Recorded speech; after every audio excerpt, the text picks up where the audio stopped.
മയ്യിൽ ഗ്രാമപഞ്ചായത്തിലെ ഡ്രോൺ അക്കാദമിക്കെതിരെ പരാതിയുമായി വീണ്ടും നാട്ടുകാർ രംഗത്ത്. താലൂക്ക് അദാലത്തിൽ നൽകിയ പരാതിയെ തുടർന്ന് അടച്ചിട്ട സ്ഥാപനം വീണ്ടും പഴയ രീതിയിൽ പ്രവർത്തനം തുടങ്ങിയതോടെയാണ് നാട്ടുകാർ പരാതിയുമായി രംഗത്തെത്തിയത്. 100ഓളം കുട്ടികൾ പഠിക്കുന്ന ഡ്രോൺ അക്കാദമിയിൽ മതിയായ മാലിന്യ സംസ്കരണ സംവിധാനമോ സെപ്റ്റിക് ടാങ്കോ ഡ്രെയിനേജ് വാട്ടർ ടാങ്കോ നിലവിലില്ലാത്തതിനാൽ പരിസരവാസികളുടെ കിണറുകളിൽ ഈ കോളി ബാക്ടീരിയയുടെ സാന്നിധ്യത്താൽ 2 പേർക്ക് മഞ്ഞപ്പിത്തം സ്ഥിരീകരിച്ചതോടെയാണ് നാട്ടുകാർ പരാതിയുമായി രംഗത്ത് വന്നത്. പ്ലാസ്റ്റിക് മാലിന്യങ്ങൾ വലിച്ചെറിയുന്നതും കത്തിക്കുന്നതും ഗുരുതരമായ മലിനീകരണത്തിനിടയാക്കിയിരുന്നു. തുടർന്നാണ് കരുതലും കൈത്താങ്ങും തളിപ്പറമ്പ് താലൂക്ക് അദാലത്തിൽ നാട്ടുകാർ പരാതി നൽകിയത്.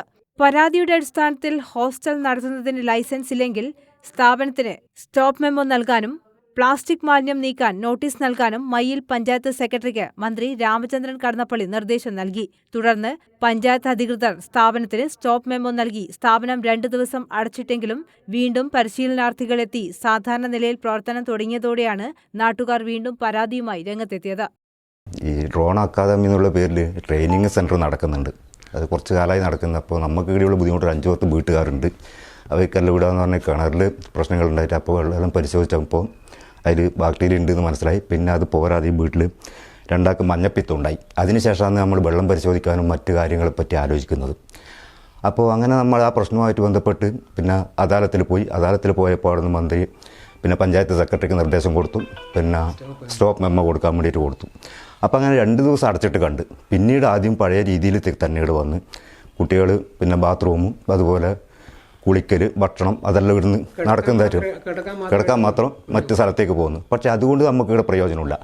ആ കാര്യമായിട്ട് ബാത്റൂമും ഇങ്ങനെയുള്ള പരിപാടി ഒഴിവാക്കലാന്ന് എന്നാൽ മാത്രമേ ഒരു പരിഹാരം ആവുമെന്ന് നമുക്ക് തോന്നുന്നു. അതിന് വേണ്ട നടപടി പിന്നെ വേണ്ടപ്പെട്ടവർ എടുക്കണം. നമ്മളെന്തായാലും ഇത് പ്രശ്നം തീരുന്നവരെ അടങ്ങിയിരിക്കാൻ തയ്യാറല്ല.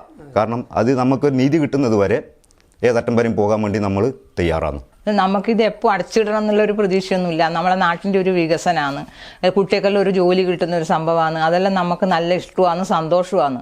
അതുകൊണ്ടാണ് നമ്മൾ ഇത്രയും സഹിച്ചിട്ടാണ് നമ്മളിവിടെ ഇത്രയും കഴിച്ചു കൂട്ടിയത്. പക്ഷേ എന്നും തന്നെ ഇത് അടച്ചിടണം എന്നുള്ള പ്രതീക്ഷ നമുക്കാർക്കുമില്ല. നല്ല രീതിയിൽ ഇത് മുമ്പോട്ട് പോകണം എന്നാണ് നമ്മളെല്ലാവരും അഭിപ്രായം. പക്ഷേ അതിന് ഒരു നിയമം പോലെ പോകണം. എന്നുവെച്ചാൽ ഒരു സെപ്റ്റിക് ടാങ്ക് ആക്കണം, അതിന് വേണ്ടുന്ന സംവിധാനങ്ങളെല്ലാം ആക്കണം. ഇപ്പോൾ എന്ന് പറഞ്ഞാൽ 2 ദിവസം അടച്ചിട്ടിട്ട് കണ്ടു, പിന്നെ അടച്ചിടുന്നൊന്നും കാണുന്നില്ല. ഇപ്പോൾ കുട്ടികളെല്ലാം ഫുൾ കുളിക്കലും എല്ലാം വീട് തന്നെയാണ്. സെപ്റ്റിക് ടാങ്ക് ഉൾപ്പെടെ സൗകര്യങ്ങൾ ഒരുക്കി മാത്രമേ സ്ഥാപനം പ്രവർത്തിക്കാവൂ എന്ന ആവശ്യം നടപ്പിലാക്കുന്നതുവരെ ശക്തമായ പ്രതിഷേധ പരിപാടികളുമായി മുന്നോട്ടു പോകുമെന്നും നാട്ടുകാർ പറഞ്ഞു.